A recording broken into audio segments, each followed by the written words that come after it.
Thank you for tuning in to the Shikama Live Show. Your host, Kevin Cardinale, in association with Las Vegas, Nevada, DUI.com. Presented by, published by Boundless Enterprise, LLC. Today I'm going to discuss Bitcoins.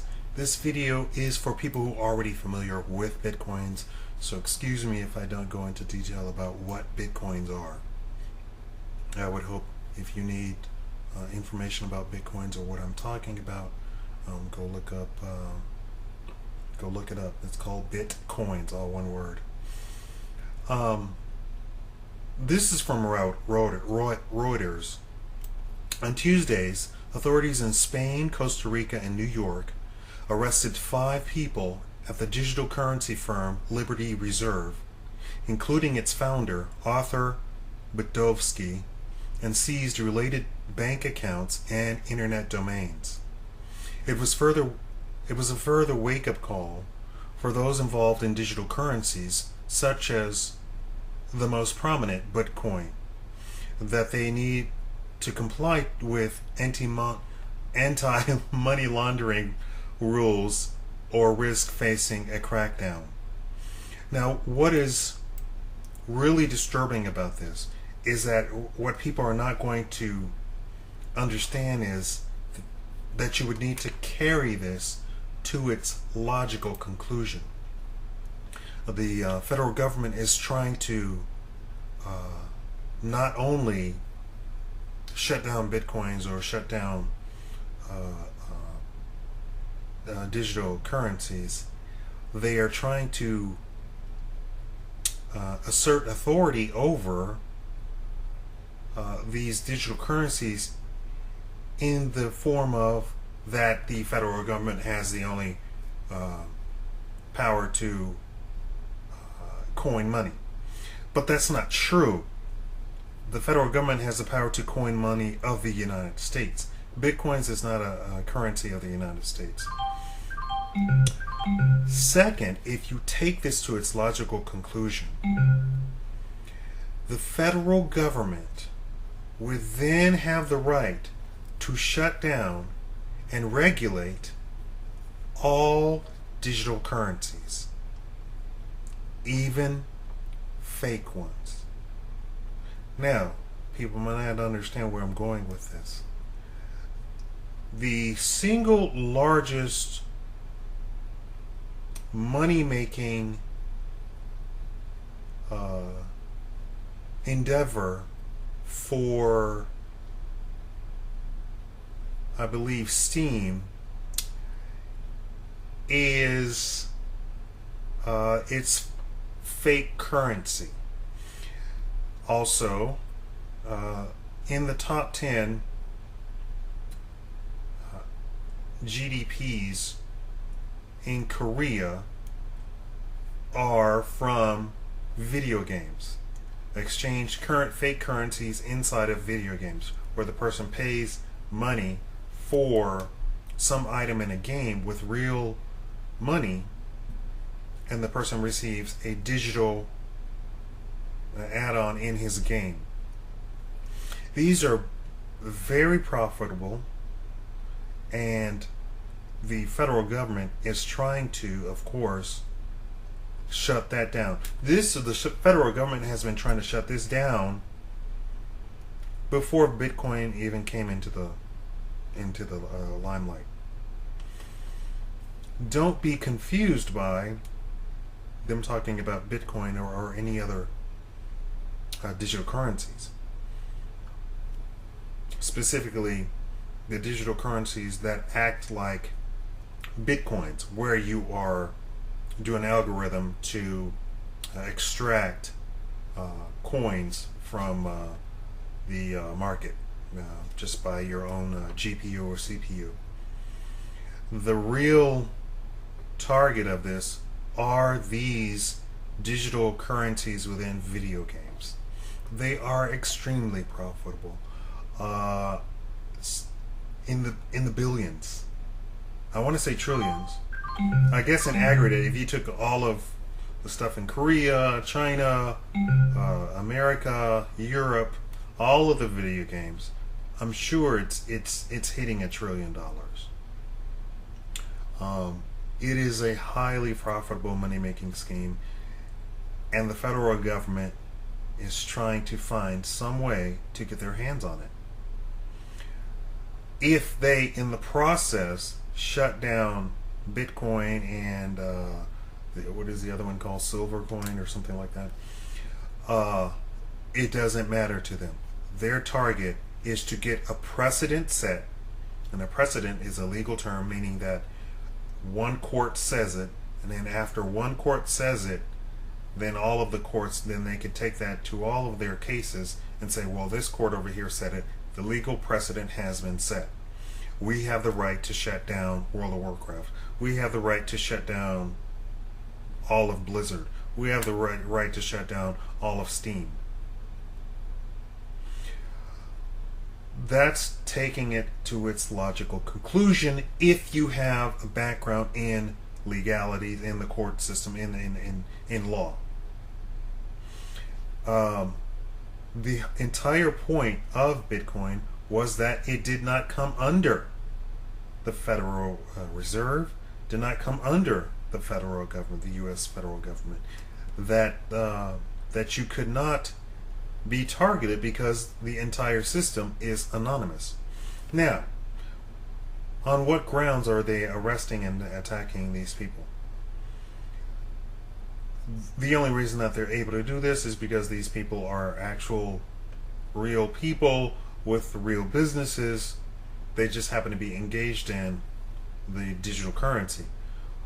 They are trying to tie them into money laundering, saying that international criminals are using Bitcoin to transfer money from one country to another anonymously. Now, how ridiculous is that? How do they know that a criminal is transferring money anonymously? The whole point of anonymous is that you do not know.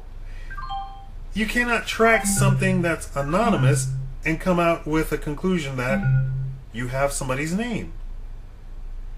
So the entire proposition and the basis of their arresting and targeting these people and busting these firms who are legitimate firms, they're financial firms, is that they have some secret international criminal that's anonymously transferring funds from one country to another through the Bitcoin system. Now, let me ask you this. Even if that were true, what does that have to do with a financial firm or a stock market exchange or a financial exchange or a digital exchange? What does that have to do with them? Literally, let me give you a metaphor. If somebody came to my door and handed me a glass of water, the glass itself is see-through, the water is see-through, and I said, "Thank you." And another person came and said to my door later and said, "Do you happen to have a glass of water?" And I said, "Yes, I have a glass of water." And I handed him a completely different glass of water, or even that glass of water. Later on, the police knocks on my door and says, "We're arresting you for being involved in the murder of John Smith." Would that hold up in court? No. Absolutely not. Do I know both of the people that came to my door? No, I don't. Did they hand me something illegal? No, they did not. Did I knowingly hand them something illegal? No, I did not. Is what I took, is what I received and gave out illegal? Is anything illegal in a transaction? No, it is not. They are trying to say that what these people are doing is illegal, and they are trying to indict them on anti-money laundering regulations. It's preposterous. I would hope that these people have enough money to get a good lawyer and to make sure that they set the precedent that you cannot come and arrest people doing something that is not under the purview of the federal government. Not everything is under the purview of the federal government.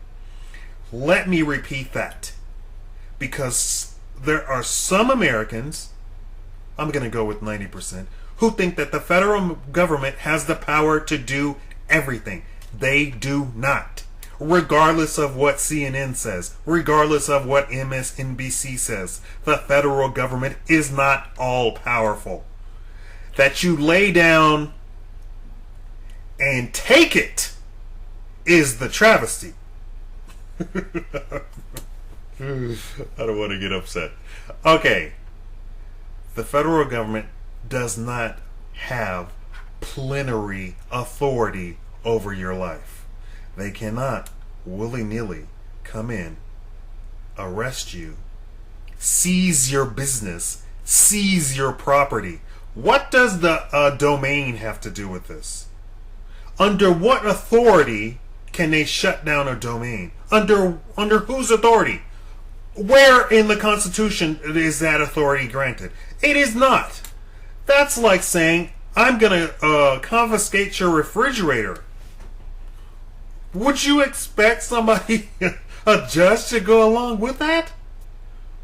I know they confiscate cars and boats and even sometimes houses.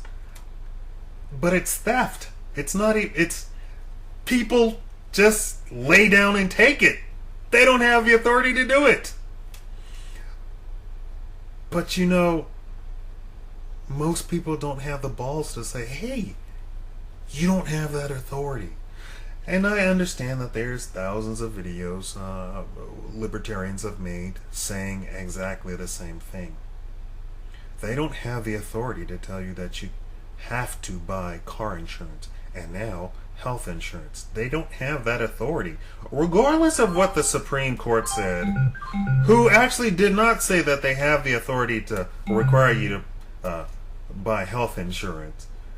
They said that they have the authority to tax you.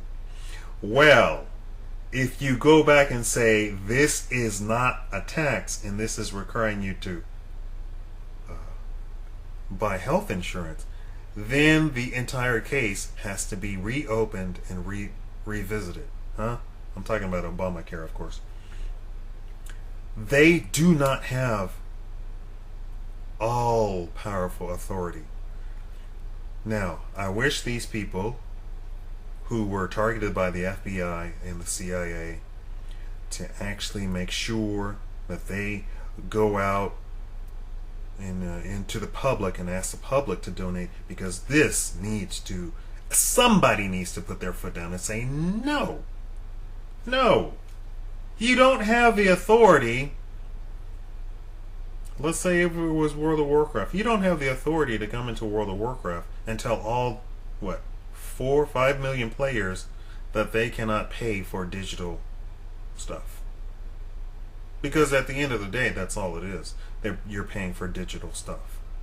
Its value comes from the people inside of the system, be it a game or be it the Bitcoin universe, giving it the value that they feel it is and agree upon. Shoes have no value unless we who want shoes say shoes cost this much. That's how valuation occurs. It comes from a belief. The federal government doesn't have the ability to say, we're shutting down all shoe factories. Nobody can wear shoes anymore. How ridiculous would that be? Would you stand up then? Would you put your foot down then if they came and took your shoes? I'm laughing because it's so ridiculous. I'm laughing because I can just hear the people already saying, the federal government, They can do whatever they want. They have guns. So what? At some point you have to be a man and stand up and say, no, you can't take our shoes. No, you can't just shut down World of Warcraft because you don't like it. You can't do this stuff because you want money or some other corporation wants you to do this, which is really what's going on. Or the banks want to shut this down. At some point, somebody has to stand up and say, no, you don't have that power. Sure, you might shoot a few of us, but at some point you have to acquiesce. No, you do not have that power. The federal government doesn't have the power to shut down businesses willy-nilly. And the regulation is getting out of hand. I don't want this to be that long, so let me cut this off. Please leave a comment, message me, whatever. If you, I have a legal DUI site, and I discuss the Constitution in the site. That is www.LasVegasNevadaDUI, all one word, .com. You can read my blog there as well. Thank you.